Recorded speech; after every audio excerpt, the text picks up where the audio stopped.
There's a lot riding on this. Hayley Kiyoko, the 26-year-old former Disney star, is one of pop's few openly gay female artists, whose fans have taken to calling her lesbian Jesus.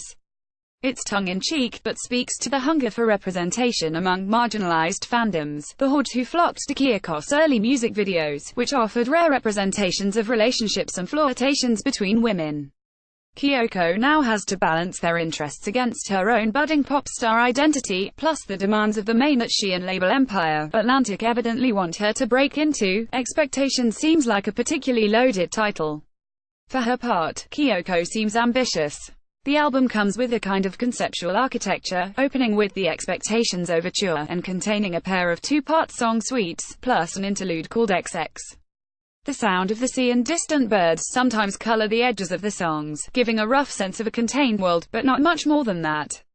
It doesn't seem like a leap of faith to guess that the elegant storytelling of melodrama was an inspiration here, though Expectations doesn't really use its structure for neat narrative or stylistic tricks in the way that Lorde did. For one thing, it lacks that kind of songwriting consistency.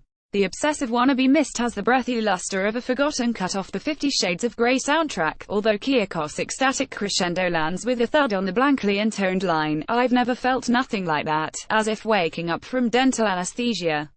Let It Be, the song that closes the album, and puts a lid on the tempestuous relationship that courses throughout, is as stompy of feet and jingly of bell as the Lumineers.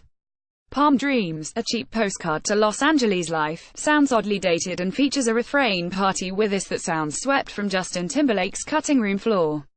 It's the only song here featuring anything close to a blue-chip songwriter, in Boom Clap co-writer Frederick Berger, which may indict the resources and priority levels afforded to this album. Those are the most disparate parts of a truly enjoyable if rarely remarkable record, one that lacks the budget of high-end pop but aspires to its trappings. Kiyoko isn't a particularly distinctive vocalist, but confrontational is a mode that really suits her. Single Curious has a similarly choreographed shuffle in its chorus to Dua Lipa's New Rules, and contains a few pin-sharp barbs worthy of Lorde. Did you take him to the pier in Santa Monica? Kiyoko taunts at a girl who's dropped her for a dude.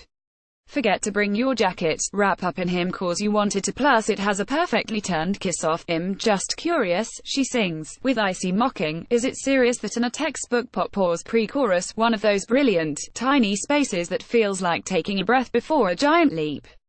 Similarly barbed is Hell Never Love You HNLY, which balances Kiyoko's well-worn weariness with the rigmarole of being a straight girl's experiment with deservedly bratty, indignant delivery.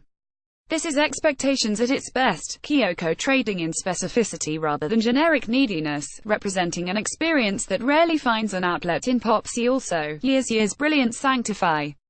The writing on What I Need might not be of the same standard, but duetting with Kehlani on a certified Biddle Bop is inspired, and has legs as a genuine hit if the label is prepared to attempt to push a queer love song into the main. Given that Halsey and Lauren Jauregui comparable strangers scraped the Billboard 100 at 100, I would hold your breath. Kiyoko's debut won't blow past anyone's expectations, but it contains just enough intrigue and individuality to sustain them for a second shot.